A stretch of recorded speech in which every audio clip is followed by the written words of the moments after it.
Hello, എല്ലാ കൂട്ടുകാർക്കും നമസ്കാരം. ഇന്ന് നല്ല ഈസി ആയിട്ട് അതേപോലെ സൂപ്പർ ടേസ്റ്റിൽ ഒരു ചിക്കൻ കറിയുടെ റെസിപ്പിയാണ്.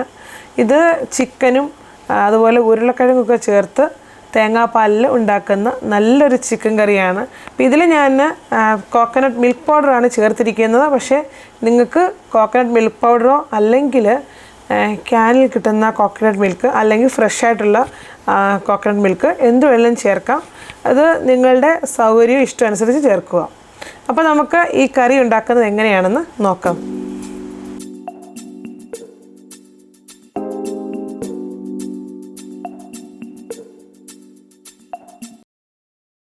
ചിക്കൻ കറി ഉണ്ടാക്കാനായി ഞാനിവിടെ ഒരു ചീനച്ചട്ടിയാണ് വെച്ചിരിക്കുന്നത്. ഇതിലേക്ക് വെളിച്ചെണ്ണ ഒഴിച്ചു കൊടുക്കാം. എണ്ണ ചൂടാകുമ്പോൾ ഇതിലേക്ക് ഒരു കഷ്ണം കറുകപ്പട്ട, 2 ഏലക്ക എന്നിവ ഇട്ട് കൊടുക്കാം. അതിൻ്റെ കൂടെ തന്നെ 1/2 ടീസ്പൂൺ കടുക് ഇട്ട് കൊടുക്കാം. കടുക് പൊട്ടുമ്പോൾ 2 തണ്ട് കറിവേപ്പില ഇട്ട് കൊടുക്കാം. ഒരു മീഡിയം കഷ്ണം ഇഞ്ചി ഇതേപോലെ ചെറുതായിട്ട് അരിഞ്ഞത്,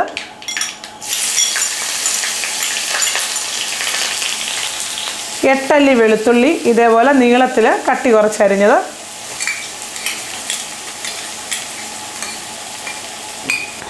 2 മീഡിയം സൈസുള്ള സവാള കുറച്ച് കട്ടി കുറച്ച് നീളത്തിൽ അരിഞ്ഞത്,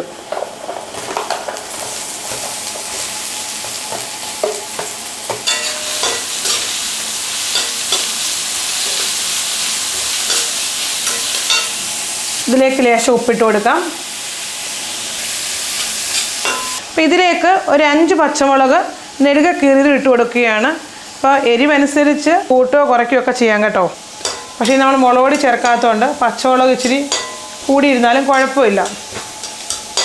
നമ്മൾ കുരുമുളക് കൂടെ ചേർക്കുന്നത് കൊണ്ട് ഞാനിവിടെ 5 എണ്ണ ചേർത്തിട്ടുള്ളൂ. ഇനി ഇത് നല്ലതുപോലെ വാടണം. ഒരു മീഡിയം ഫ്ലെയിമിലിട്ട് നല്ലതുപോലെ ഇത് വാടി എന്നിട്ട് വേണം നമുക്കിതിലേക്ക് തക്കാളി ചേർക്കാൻ. ഇത് ബ്രൗൺ നിറമൊന്നും ആവണ്ട കേട്ടോ. അപ്പോൾ സവാള നല്ലതുപോലെ വാടിയിട്ടുണ്ട്. ഇനി ഇതിലേക്ക് നമ്മൾ ഒരു മീഡിയം സൈസിലുള്ള ടൊമാറ്റോ കൂടി ചേർത്ത് കൊടുക്കാം. ഇതേപോലെ നീളത്തിലരിഞ്ഞത്. ഇനി ഈ ടൊമാറ്റോ ചേർത്തതിന് ശേഷം ഇത് നല്ലതുപോലെ സോഫ്റ്റ് ആവണം. അതുവരെ ഇത് വഴറ്റിയെടുക്കണം. തക്കാളി സോഫ്റ്റ് ആയിട്ടുണ്ട്. ഞാൻ തീ കുറച്ച് വെച്ചു. ഇനി ഇതിലേക്ക് നമുക്ക് മസാല ചേർത്ത് കൊടുക്കാം. അതിനായിട്ട് ഞാനിവിടെ 1/4 ടീസ്പൂൺ മഞ്ഞൾപ്പൊടി ചേർക്കുകയാണ്. 2 ടേബിൾ സ്പൂൺ മല്ലിപ്പൊടി,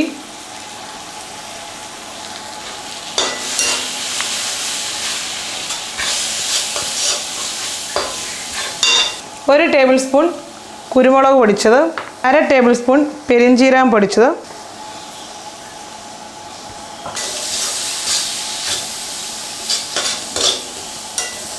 ഈ മസാല നല്ലതുപോലെ ഒന്ന് മൂത്തൊരു നല്ല മണം വരുമ്പോൾ നമുക്കിതിലേക്ക് നല്ലതുപോലെ കഴുകി വെള്ളം വാലാൻ വെച്ചിരിക്കുന്ന 1 കിലോ ചിക്കൻ ചേർത്ത് കൊടുക്കണം. അത് എല്ലോടുകൂടിയ ചിക്കൻ തന്നെയാണ്. ഈ ചിക്കൻ ആണെങ്കിൽ ചെറിയ കഷ്ണങ്ങളായിട്ടാണ് കട്ട് ചെയ്തിരിക്കുന്നത് കേട്ടോ. ഈ കറിക്ക് ചെറിയ കഷ്ണങ്ങളായിട്ട് കട്ട് ചെയ്യണം. ഇനി ഇതിലേക്ക് ചിക്കൻ ചേർക്കാം. ഈ ചിക്കൻ ചേർത്ത് കഴിഞ്ഞ് ഈ മസാലയിലിട്ട് 1-2 മിനിറ്റ് ഒന്ന് നല്ലതുപോലെ ഒന്ന് ഇളക്കിയെടുക്കണം കേട്ടോ.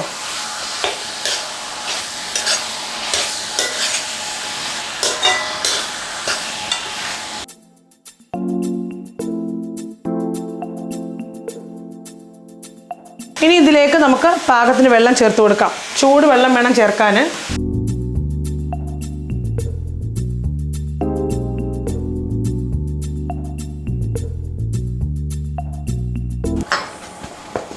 ഇപ്പം എല്ലാം നല്ലതുപോലെ ഇളക്കി ഇനി ഇതിലേക്ക് പാകത്തിന് ഉപ്പുകൂടെ ചേർത്ത് കൊടുക്കാം. ഇനി ഇത് ഒരു മീഡിയം ഫ്ലെയിമിൽ 10 മിനിറ്റ് നമുക്ക് അടച്ചു വെച്ച് വേവിക്കാം.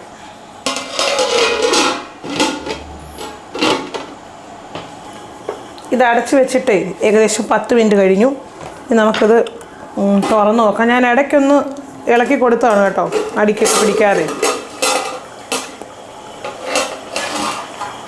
ഇനി ഇതിലേക്ക് ഒരു വലിയ പൊട്ടറ്റോ ചതുരത്തിൽ അരിഞ്ഞൂടെ ചേർത്ത് കൊടുക്കുകയാണ് കേട്ടോ.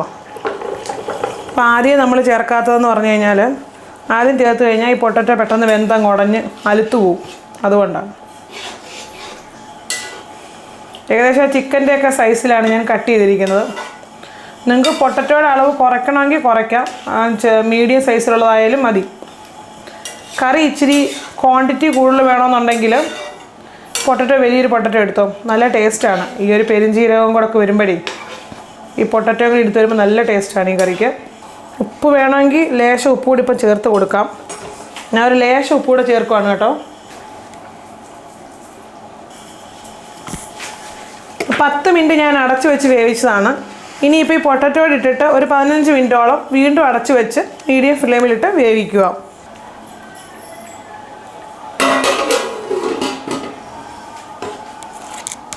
ഒരു 15 മിനിറ്റ് കൂടെ ഞാൻ അടച്ചു വെച്ച് വേവിച്ചിട്ടുണ്ട്. നമുക്കിനി ഇത് തുറന്ന് നോക്കാം.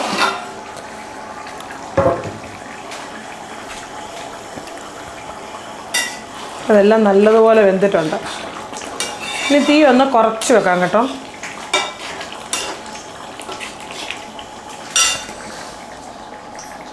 ഇനി ഇതിലേക്ക് ഞാൻ 1/2 ടീസ്പൂൺ പെരുംജീരകപ്പൊടി ചേർക്കുകയാണ്. ഒരു മണത്തിനൊക്കെ വേണ്ടിയാണ് ഈ സമയത്ത് നമ്മൾ ചേർക്കുന്നത്.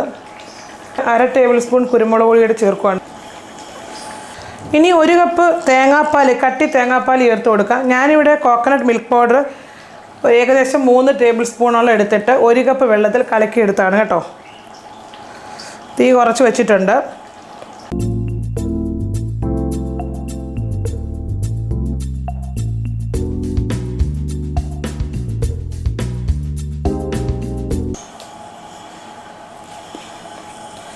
അപ്പോൾ തേങ്ങാപ്പാൽ ചേർത്ത ശേഷം ഈ തേങ്ങാപ്പാൽ നല്ലതുപോലെ ഒന്ന് ചൂടാകണം.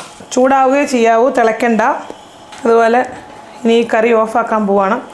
ഓഫാക്കുന്നതിന് മുന്നേ നിങ്ങളിതിൻ്റെ ടേസ്റ്റൊക്കെ നോക്കണം.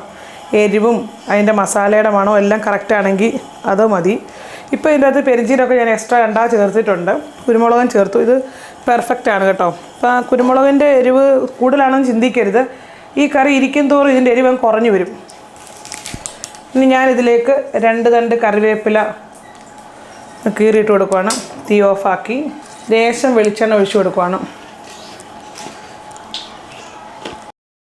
ഇനി നമുക്കിത് അടച്ച് വെച്ചേക്കാം. കുറച്ച് കഴിഞ്ഞിട്ട് ഇതിൻ്റെ മണമൊക്കെ ഒന്ന് പിടിച്ചിട്ട് നമുക്കിത് തുറക്കാം. അപ്പോൾ ഇത് അടച്ച് വെച്ചിട്ട് 2 മിനിറ്റായി നമുക്കിത് തുറക്കാം. ആഹാ, എല്ലാ അടിപൊളി കറിയാണെന്ന് നോക്കി. നല്ല സൂപ്പർ ടേസ്റ്റുള്ളൊരു കറിയാണ്. നിങ്ങളെല്ലാവരും ഇതൊന്ന് ട്രൈ ചെയ്ത് നോക്കണം. ഇതിൻ്റെ ഗ്രേവിയുടെ ആ കൺസിസ്റ്റൻസി ഞാൻ കാണിച്ചു തരാം. കണ്ടോ?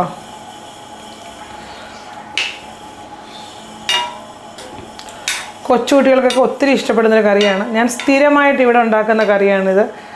ബ്രേക്ക്ഫാസ്റ്റിന് അപ്പത്തിൻ്റെയും അതുപോലെ പിന്നെ ചപ്പാത്തി എല്ലാത്തിൻ്റെയും കൂടെ നല്ല ടേസ്റ്റാണ്. അതുപോലെ നമുക്ക് ഡിന്നറിനും ഇത് ചപ്പാത്തിയുടെ അടിപൊളിയാണ്. പാലപ്പം എല്ലാത്തിനും കൂടെ നല്ല ടേസ്റ്റുള്ളൊരു ചിക്കൻ കറിയാണിത്. പെരുംജീരകം ചേർക്കുന്നതുകൊണ്ട് നല്ല ടേസ്റ്റാണ്. പെരുംജീരകവും പൊട്ടറ്റോയും എല്ലാം കൂടി ചിക്കനിൽ വരുമ്പോൾ നല്ല സൂപ്പർ ടേസ്റ്റിൽ ഒരു കറിയാണിത്. ഇതിൻ്റെ എരിവ് കറക്റ്റായിട്ട് നിങ്ങൾക്ക് വേണമെങ്കിൽ ഇനിയും കുരുമുളക് പൊടി ചേർക്കാം. അത് നിങ്ങൾ എരിവ് മാത്രം നിങ്ങളുടെ രീതി അനുസരിച്ച് ബാലൻസ് ചെയ്ത് ചേർക്കണം. അപ്പോൾ എല്ലാവരും തയ്യാറാക്കി നോക്കണം. ഇഷ്ടമായെങ്കിൽ കമൻറ്റ് ചെയ്യണം. വീണ്ടും അടുത്ത നല്ല റെസിപ്പിയിൽ കാണുന്നവരെ എല്ലാ കൂട്ടുകാർക്കും നന്ദി, നമസ്കാരം.